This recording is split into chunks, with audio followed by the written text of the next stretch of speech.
Olá, está no ar o Alerj Entrevista. No programa de hoje nós vamos falar sobre as manifestações que ocorreram em todo o país e que começaram pedindo a redução do preço das passagens de ônibus. Sobre esse assunto eu vou conversar com o deputado Luiz Paulo. Muito bem-vindo, deputado. Como é que o senhor caracteriza essas manifestações que tomaram conta do país? Eu verifico que, no mínimo, na última década, se acumulou um sentimento de mal-estar geral na sociedade brasileira. E esse mal-estar foi fruto de políticas públicas profundamente decepcionantes, de um país que a cada semana se vê uma grande matéria sobre corrupção e corrupção no serviço público, né? A população verificou que o seu voto conferido nas urnas não retornava nas expectativas que essa população imaginava. Então isso tudo foi se acumulando e a população calada. Houve um definhamento da função do parlamento, porque os parlamentos no Brasil ficaram submetidos ao chefe do executivo. Então, o poder fiscalizatório do parlamento foi diminuído. Com isso, o povo também começou a se sentir não representado, né? Então, esse acúmulo de questões, a questão da inflação, nesse momento também começar a subir e faltar dinheiro para a compra das questões básicas para o sustento das famílias. A tarifa de transportes não corresponde à qualidade do serviço prestado, né? Então, tudo isso acumulado, preso no pulmão das pessoas, precisava de um estupim. E esse estupim veio com uma nova tecnologia de informação, que é a internet, com o Facebook, com o Twitter, enfim, com todo esse arsenal de tecnologia de informação. E essa manifestação acontece em São Paulo, né? Através do MPL, querendo uma redução de tarifa. Isto é, nem redução de tarifa, era apenas não reajustar a tarifa. Tarifas que foram reajustadas em 1º de janeiro, mas a pedido do ministro Mantega aos prefeitos, elas seriam somente cobradas a partir de 1º de junho, né? Então veio através, isso foi o estupim. Esse estupim se incendiou nos meios de comunicação. Em seguida houve uma repressão dura à primeira manifestação, que provocou um incêndio maior ainda, sob o ponto de vista dos ânimos das pessoas. E aí todo mundo começou a ir para a rua, né? Primeiro com uma bandeira quase unificada, a redução, a não implementação do reajuste tarifário. O poder público se assustou e começaram a ceder e não reajustar essa tarifa. São Paulo, capital, São Paulo, estado, Rio de Janeiro, capital, Rio de Janeiro, estado. Inicialmente, governadores e prefeitos diziam que não iam tocar na tarifa, mas voltaram atrás, fruto da intensidade das manifestações. E aí outras palavras de ordem começaram a surgir.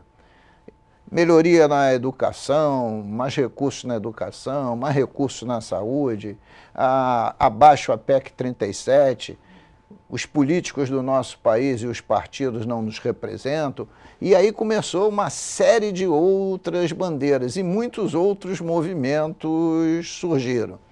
E como foco aí, uma questão muito clara e visível, que é a construção e reforma dos estádios no Brasil inteiro para abrigar a Copa do Mundo e já de imediato a Copa das Confederações, e o poder imperial da FIFA, quebrando a soberania nacional e dizendo faça assim ou faça assado. Então os estádios, os jogos, tudo tem padrão FIFA. E a população perguntando, e a saúde e a educação, que é o nosso nossas questões centrais. Cadê o padrão FIFA, né? Então, isso tudo é que alimenta essas manifestações que estão acontecendo e ainda vão continuar a acontecer.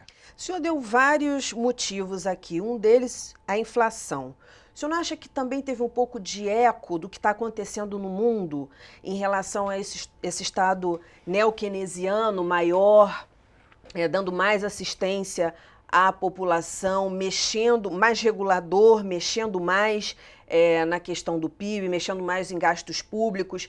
E o senhor acha que um pouco dessa manifestação, que aí o senhor disse vários motivos, eu estou repetindo, mas não foi um eco do que está ocorrendo no mundo? Com o meio digital, como eu chamo, né, com a internet, com o Facebook, com o Twitter, etc., não tem nada que aconteça no mundo que não contacte todos os países.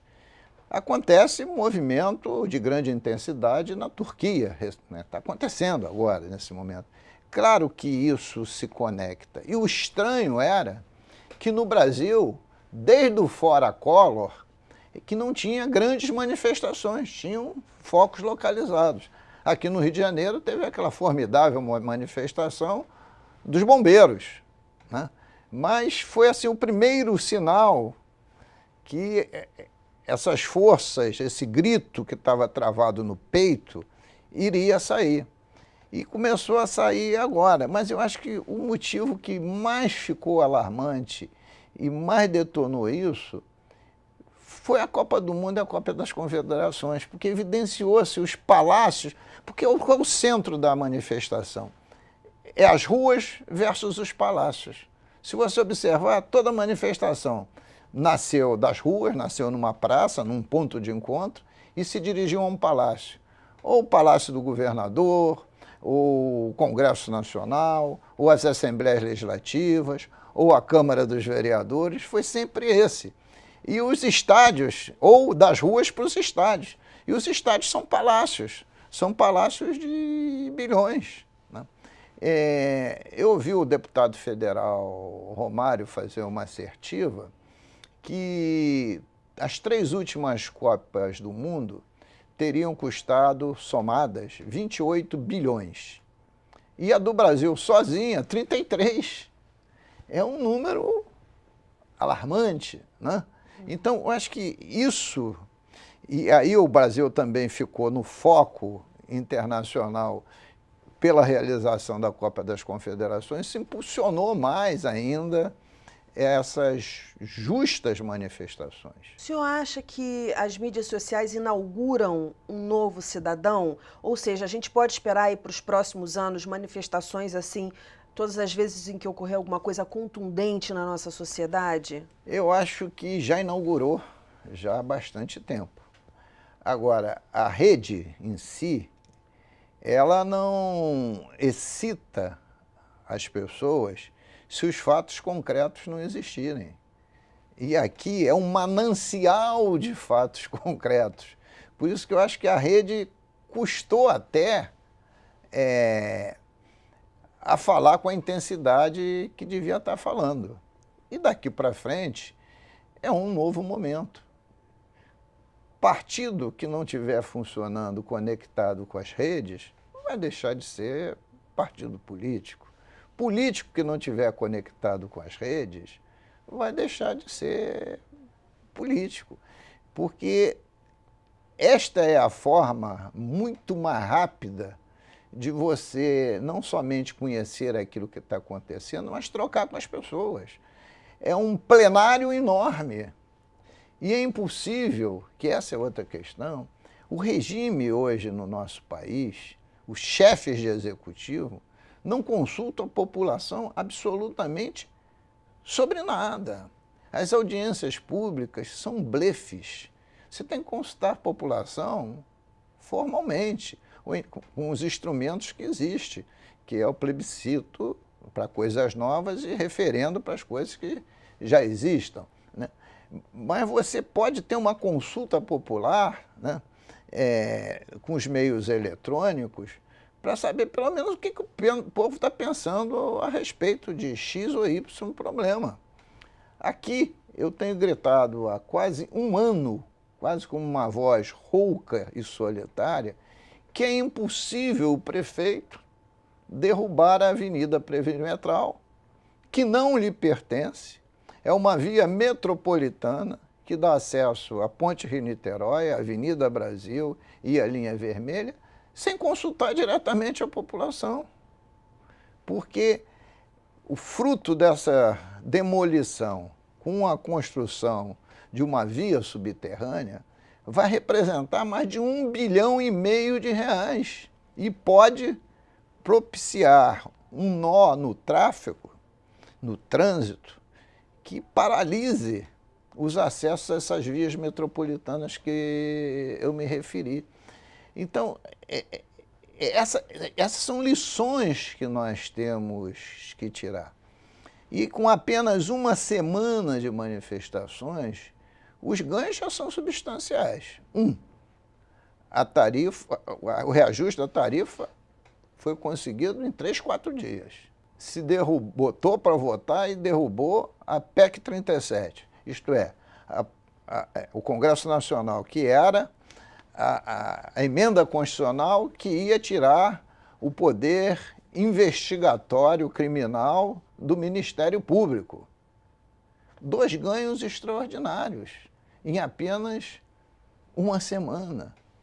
Já começa a se discutir como é que vai ser agora a partilha dos recursos do ROD, da participação especial, oriundas da extração de petróleo na camada do pré-sal, em termos de educação e saúde.